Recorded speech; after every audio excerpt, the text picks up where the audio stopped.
बिस्मिल्लाहिर्रहमानिर्रहीम। Dear student, ninth physics third chapter. Student, last time हम लोगों ने थर्ड चैप्टर डायनेमिक्स में न्यूटन लॉज ऑफ मोशन को डिस्कस किया था। Newton first law of motion, Newton second law of motion और Newton third law of motion को भी डिस्कस किया था। तो स्टूडेंट, इस वीडियो में मज़ीद नेक्स्ट टॉपिक पे जाने से पहले मैं Newton third law of motion को थोड़ा सा एक्सप्लेन करके उसकी हमारे पास कुछ एग्जांपल रहती थी, एग्जांपल को थोड़ा सा क्लियर करते हैं और फिर हम टॉपिक की तरफ चले जाते हैं। तो स्टूडेंट, लास्ट टाइम हम लोगों ने डिस्कस किया था Newton third law of motion. Newton third law of motion क्या है? सिंपल अगर मैं इसकी स्टेटमेंट को सिंपल करके लिखूं तो लास्ट टाइम हमने कुछ इस तरह से कहा था कि every action there is always an equal and opposite reaction.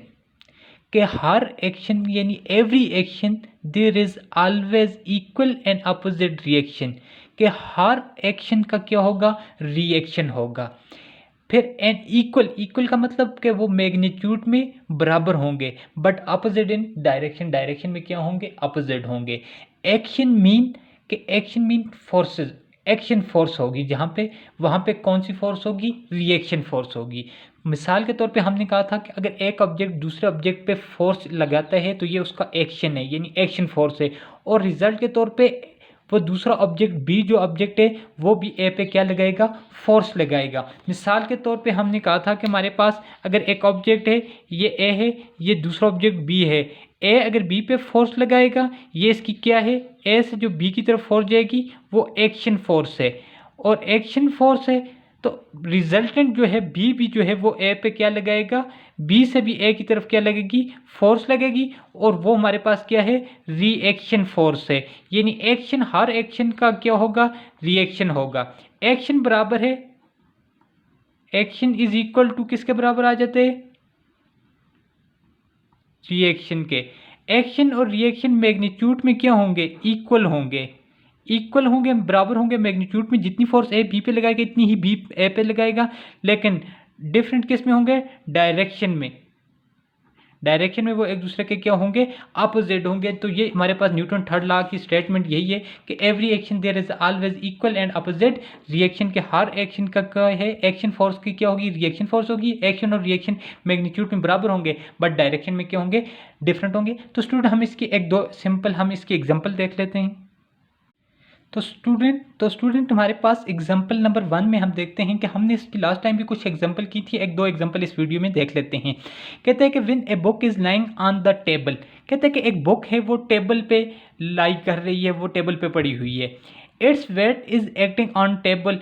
इसका जो वेट है वो टेबल पे, जो बुक है उसका वेट जो है, वजन जो है वो एक्ट कर रहा है टेबल पे एंड डाउनवर्ड डायरेक्शन, नीचे की तरफ। डाउनवर्ड डायरेक्शन टूवर्ड, यानी नीचे अर्थ की तरफ, towards the earth. Which is action, यानी वो फोर्स लगा रही है बुक, और वो क्या है? एक्शन है। While table exert an equal and opposite force on the book. तो इसी कहते हैं कि टेबल जो है वो भी बुक पे बराबर लेकिन अपोजिट डायरेक्शन में बुक पे क्या लगा रही है? फोर्स लगा रही है, लेकिन वो अपवर्ड डायरेक्शन में लगा रही है। विच इज रिएक्शन, जो टेबल लगा रही है बुक पे वो क्या हो गया? एक्शन का रिएक्शन हो गया।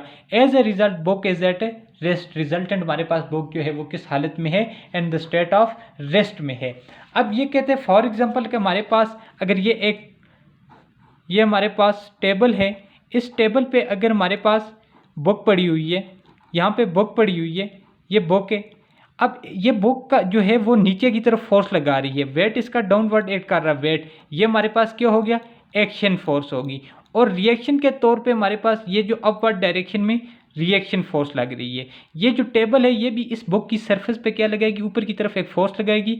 ये डाउनवर्ड थी, ये अपवर्ड हो जाएगी, लेकिन ये एक्शन नीचे की तरफ था, तो रिएक्शन जो है वो ये कौन सी फोर्स हो जाएगी? रिएक्शन का रिएक्शन फोर्स। अपवर्ड फोर्स जो है वो रिएक्शन फोर्स है। लेकिन देखिए ये दोनों एक दूसरे के अपोजिट डायरेक्शन, डाउनवर्ड है, और ये अपवर्ड डायरेक्शन में दोनों की डायरेक्शन सेम है। डायरेक्शन दोनों की अपोजिट है, लेकिन मैग्नीट्यूड दोनों की सेम है, क्योंकि जितनी डाउनवर्ड फोर्स लग रही है इतनी अपवर्ड लग रही है। रिजल्टेंट हमारे पास ऑब्जेक्ट जो है वो बुक जो है वो किस में है? In the state of rest में है। अब दूसरी एग्जाम्पल देख लेते हैं स्टूडेंट हमारे पास दूसरी एग्जांपल में कहते हैं कि when air is release from balloon. को हमारे पास एक गुब्बारा है, उससे जो हवा जो होती है, एयर जो होती है, वो उसके अंदर से एयर, उसके अंदर जो गैसेस होती है वो रिलीज जब होती है तो it move forward due to the reaction force, तो वो आगे की तरफ एयर में मूव करता है, आगे की तरफ फॉरवर्ड डायरेक्शन में मूव करता है, किसकी वजह से? रिएक्शन फोर्स की वजह से। अक्सर स्टूडेंट आपने ऑब्जर्व किया होगा कि आपके पास एक गुब्बारा हो, बैलून हो, उसमें आपने गैस भरी हुई हो, और जब आप उसको गैस को, एयर को आप उसमें से रिलीज करते हैं तो वो जो गुब्बारा होता है, वो बैलून जो होते हैं, वो एयर में आगे की तरफ मूव कर जाता है, यानी वो ऊपर एयर की तरफ मूव करता है। ऐसा क्यों होता है? वो कहते हैं कि रिएक्शन फोर्स की तरफ से होता है। कहते हैं कि जब बैलून में से एयर जो खारिज हो रही होती है, आवाज़ जो है वो बाहर निकल रही होती है उससे, तो वो बैलून जो है फॉरवर्ड डायरेक्शन में मूव करता है, फॉरवर्ड मूव करता है, फॉरवर्ड यानी आगे की तरफ मूव करता है। बैलून अक्सर आगे की तरफ मूव कर रहा होता है जब उसमें से एयर जो है वो, या गैसेज जो है बाहर निकल रही होती है। व्हेन एयर इज रिमूव्ड, जब उसमें से एयर जो है बाहर आती है फ्रॉम बैलून, यानी बैलून से, इट पुशेस एयर, तो वो जो एयर आती है तो वो एयर को, यानी वो जो एयर है बैलून से बाहर आ रही है, वो एयर दूसरी एयर को क्या करती है? पुशेस करती है उस पर इन बैकवर्ड डायरेक्शन, यानी बैकवर्ड पीछे की तरफ उसको धकेलती है। जो बैलून से एयर बाहर आती है वो दूसरी एयर को बैकवर्ड डायरेक्शन में पुश करती है, धकेलती है बैकवर्ड डायरेक्शन में। मीन के वो जो बैलून से एयर बाहर रिमूव हो रही थी, रिलीज हो रही थी, वो एक्शन कर रही है किस पे? दूसरी एयर के, बैलून के जो करीब जो एयर है उस पर एक्शन कर रही है। वाइल इन रिएक्शन के तौर पर air pushes the balloon in forward direction, तो वो जो एयर है, एक्शन तो लगा, बैलून की एयर ने तो एक्शन कर दिया एयर पे, अब एयर जो है वो रिएक्शन के तौर पे बैलून पे क्या लगाती है? फोर्स लगाती है, और इसी रिएक्शन फोर्स की वजह से बैलून आगे की तरफ मूव करता है। स्टूडेंट आपने ऑब्जर्व किया होगा कि फॉर एग्जांपल आपके पास इस तरह से अगर कोई बैलून है, इसमें से ये एयर भरी हुई है, आपने ये एयर है, ये एयर जब रिलीज होती है तो ये जो बैलून है, गुब्बारा है जो, ये आगे की तरफ इस तरह से एयर में मूव करता है, ये आगे की तरफ मूव करता है। क्यों? कि इससे जब एयर रिलीज हो रही है, बाहर निकल रही है, वो इस पीछे जो इधर एनवायरनमेंट में ये जो एयर है इस पे क्या करती है? एक्शन करती है। और हमें न्यूटन थर्ड लॉ के मुताबिक पता है कि एक्शन का क्या होता है? रिएक्शन। जहाँ पे एक्शन फोर्स होगी वहाँ पे रिएक्शन फोर्स भी जरूर लगेगी। तो यहाँ पे बाहर से जो एयर है वो इस एयर के रिएक्शन के तौर पे इस बैलून पे क्या लगाती है? रिएक्शन लगाती है, और रिएक्शन फोर्स लगाती है। रिएक्शन जो होती है उसकी वजह से बैलून आगे की तरफ मूव करता है। तो ये हमारे पास सिंपल न्यूटन थर्ड लॉ की दो एग्जाम्पल थी। तो हमने प्रीवियस लेक्चर में न्यूटन थर्ड लॉ को डिटेल में कर लिया था एक्सप्लेन। अब स्टूडेंट आज की वीडियो में हम देख लेते हैं, हमारे पास इसी चैप्टर का जो नेक्स्ट टॉपिक है मैस एंड वेट, यानी सिंपली हम वेट के बारे में है, तो हम डिस्कस करते हैं वेट के बारे में। तो स्टूडेंट नेक्स्ट हमारे पास आ जाते हैं मैस एंड वेट। ये हमारे पास इस चैप्टर का बहुत इंपॉर्टेंट एक कंसेप्ट है जो अक्सर कॉमन मिसकंसेप्शन हो समझ आ जाता है, यानी इसमें अक्सर कन्फ्यूजन हो रही है, लेकिन ये हमारे पास सिंपल सा टॉपिक है जो अक्सर शॉर्ट क्वेश्चन पे आ जाते हैं। तो आप सिंपल से ये, इसमें कोई इतनी डिफ़िकल्ट नहीं है स्टूडेंट। अक्सर स्टूडेंट रोज़मर्रा ज़िंदगी में हम वेट और मैस की जो टर्म्स हैं इनको सेम मीनिंग में कंसिडर करते हैं, यानी हम रोज़मर्रा ज़िंदगी में वेट और मैस के एक ही मानी लेते हैं। हम कहते हैं कि मैस और वेट जो हैं ये दोनों एक चीज़ हैं, हम इनको इस तरह से बोलते और समझते हैं कि मैस और वेट एक चीज़ हैं। मिसाल के तौर पे अगर हम एक दुकानदार से 5 kg राइस लेते हैं, चावल लेते हैं या शुगर लेते हैं, तो हम जो 5 kg हमने चावल लिए या हमने चीनी ली 5 kg, जिस हम के उस 5 kg को उस चावल या उस चीनी का हम क्या मानते हैं? वज़न माना जाता है कि इसका वज़न जो है वो 5 kg है। हकीकत में 5 kg उसका वेट नहीं, उसका वज़न नहीं, उसका क्या है? मैस है। हम जो मानते हैं कि इसका वेट है, एक्चुअली वो क्या होता है? उसका मैस है। साइंस के मुताबिक वेट और मैस दो अलग-अलग क्वांटिटी हैं। तो स्टूडेंट आज इस कंसेप्ट को क्लियर करने के लिए मैं इस तरह से करता हूं कि पहले मैं मैस को डिफाइन करता हूं, फिर मैं वेट को करता हूं, बाद में इन दोनों के दरमियान हम डिफरेंशिएट भी कर लेंगे। तो पहले हम देखते हैं कि व्हाट इज मैस। तो स्टूडेंट मैस क्या है? What is mass? पहले हम मैस को डिफाइन करते हैं। तो मैस कहते हैं कि mass of a body is quantity of matter mean material content in it, यानी किसी भी बॉडी के अंदर जो मैटर यानी मादा है या जो जिस चीज़ से वो मिलकर बनी है उसकी जो क्वांटिटी है, उसकी जो मिकदार होती है, उस बॉडी के अंदर लाई करती है जिससे वो बॉडी मिलकर बनी है, वो उस बॉडी का क्या कहलाता है? मैस कहलाता है। फॉर एग्जांपल कोई भी बॉडी जिन कंपोनेंट से मिलकर बनी हुई है, इनकी जो मिकदार होती है, इनकी जो क्वांटिटी होती है, वो उस बॉडी का क्या कहलाएगी? मैस कहलाएगी। यानी कोई भी बॉडी जिस चीज़ से मिलकर, जिन कंपोनेंट से मिलकर बनी है, जिस मटेरियल से, जिस मैटर से मिलकर बनी है, उसकी तादाद, उसकी क्वांटिटी, उसकी मिकदार जो है वो क्या उस बॉडी का क्या कहलाएगी? मैस कहलाएगी। अब स्टूडेंट इसको इस तरह से समझते हैं कि फॉर एग्जांपल मैं अगर बात करूं ह्यूमन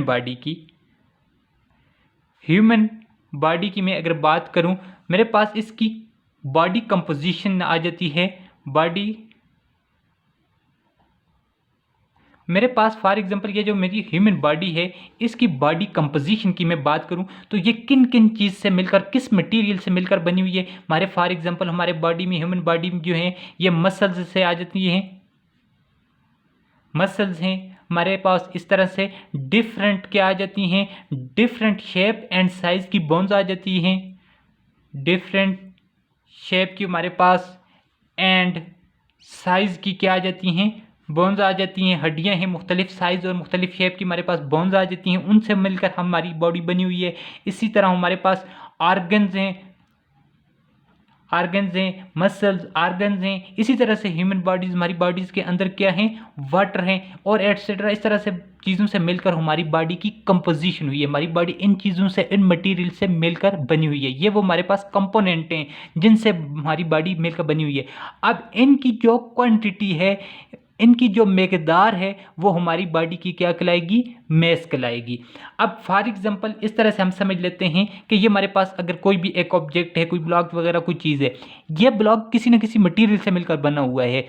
फॉर एग्जांपल इसके अंदर ये जो पार्टिकल हैं, ये पार्टिकल हैं। फॉर एग्जांपल मैं कहता हूँ कि ये बॉडी जो मिलकर बनी हुई है किसी भी चीज़ की पार्टिकल से मिलकर ये कोई भी ऑब्जेक्ट बना हुआ है। इसके अंदर जो जिस पार्टिकल की जो तादाद है वो 18 मालिक्यूल्स से मिलकर बनी हुई है। तो 18 जो होंगी, तादाद जो होगी, 18 मालिक्यूल्स जो होंगे वो इसके क्या कहलाएंगे? वो इस 18 मालिक्यूल जो हैं वो इस बॉडी की क्या कहलाएगी? मैस कहलाएगी। वो इसका मैस कहलाएंगे जिनसे। फॉर एग्जांपल इसी तरह से अगर मैं बात करूं कि हमारे पास एक फॉर एग्जांपल रबड़ बॉल है। रबड़ बॉल किससे बनी हुई है? रबड़ से बनी हुई है। यानी रबड़ बॉल का मैस क्या होगा? तो जितनी मिकदार, जितनी क्वांटिटी की रबड़ उसमें लगी हुई है। फॉर एग्जांपल ये मेरे पास अगर रबड़ बॉल है तो ये इस रबड़ बॉल के अंदर रबड़ से ये मिलकर बनी हुई है। तो अब रबड़, इसका मैस क्या होगा? जितनी क्वांटिटी इस रबड़ की इसके अंदर इस्तेमाल हुई है, जिससे ये मिलकर बनी हुई है, वो जो रबड़ की क्वांटिटी है वो इसका क्या कहलाएगी? मैस कहलाएगी।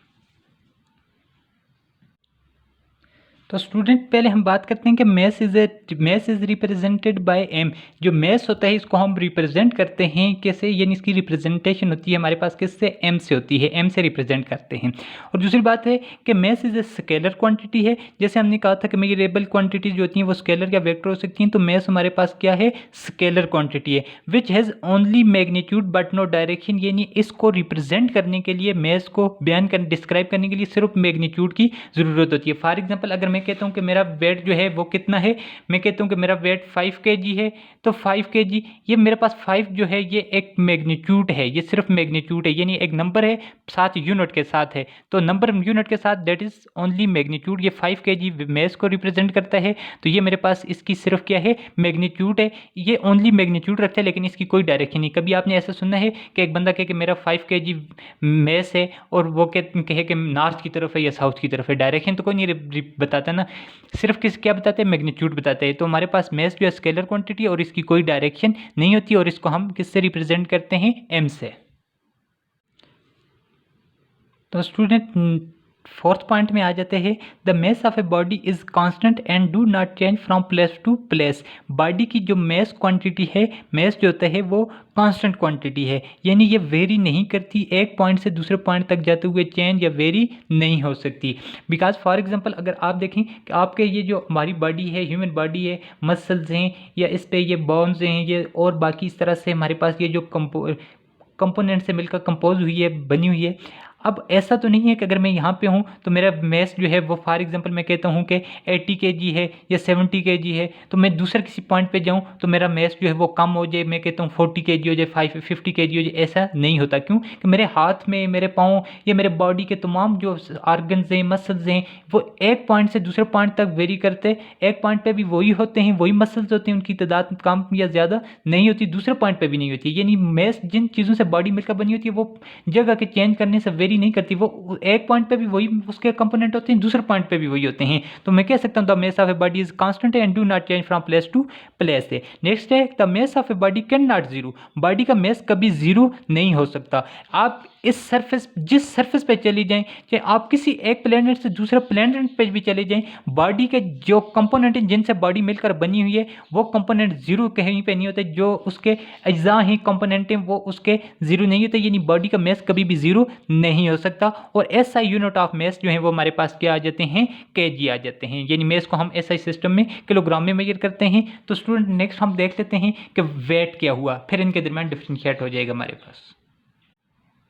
तो स्टूडेंट वेट में है the wait of a body is a force with which it is attracted toward the centre of earth. यानी किसी भी बॉडी के वेट का, वजन का मतलब ये हुआ कि ये उस पर जो लगने वाली एक फोर्स होती है जिसकी वजह से उसको अर्थ अपनी तरफ, सेंटर की तरफ क्या करती है? अट्रैक्ट करती है। स्टूडेंट हमने कहा था कि हमारे पास ग्रेविटेशनल यूनिवर्स के अंदर हर दो ऑब्जेक्ट के दरमियान ग्रेविटे फोर्स एग्जिस्ट करती है जो ग्रेविटेशनल फोर्स कहलाती है। यानी हर ऑब्जेक्ट को अर्थ जो है अपने सेंटर की तरफ क्या करती है? अट्रैक्ट करती है।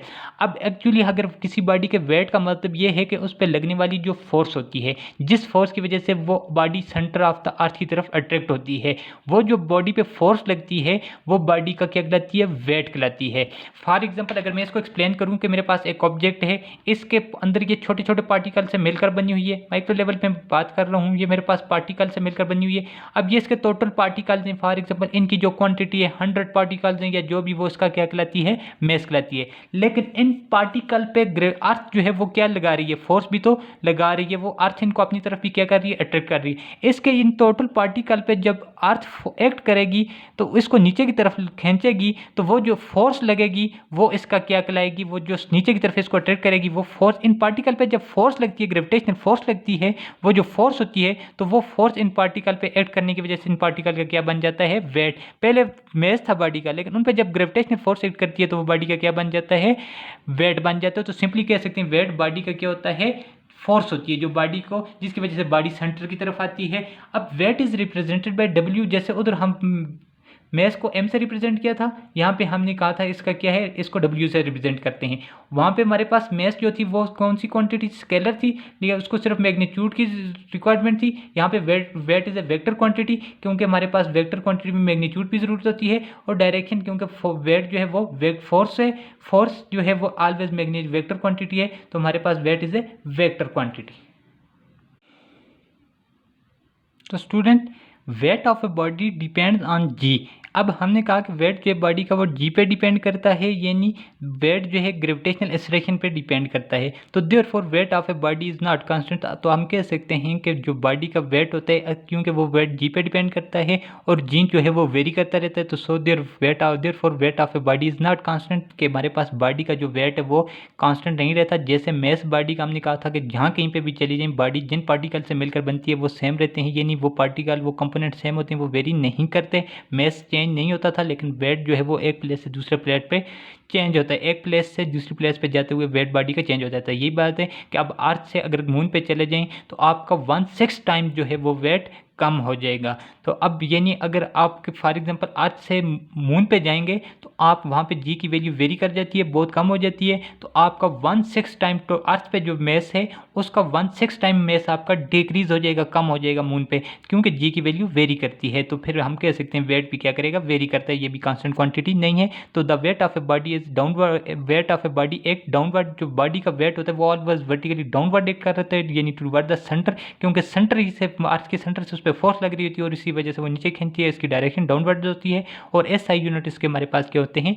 न्यूटन होते हैं। तो ये हमारे पास स्टूडेंट कुछ डिस्कशन थी वेट और मैस के बारे में। अब इन दोनों चीज़ों को आप अगर पढ़ेंगे तो आपके जहन में मैस और वेट के दरमियान जो फ़र्क है वो वाजह हो जाएगा। तो आपके लिए स्टूडेंट होमवर्क ये है कि आपने वेट वाले चैप्टर बुक पेज 68 पे, बुक पेज पेज जो है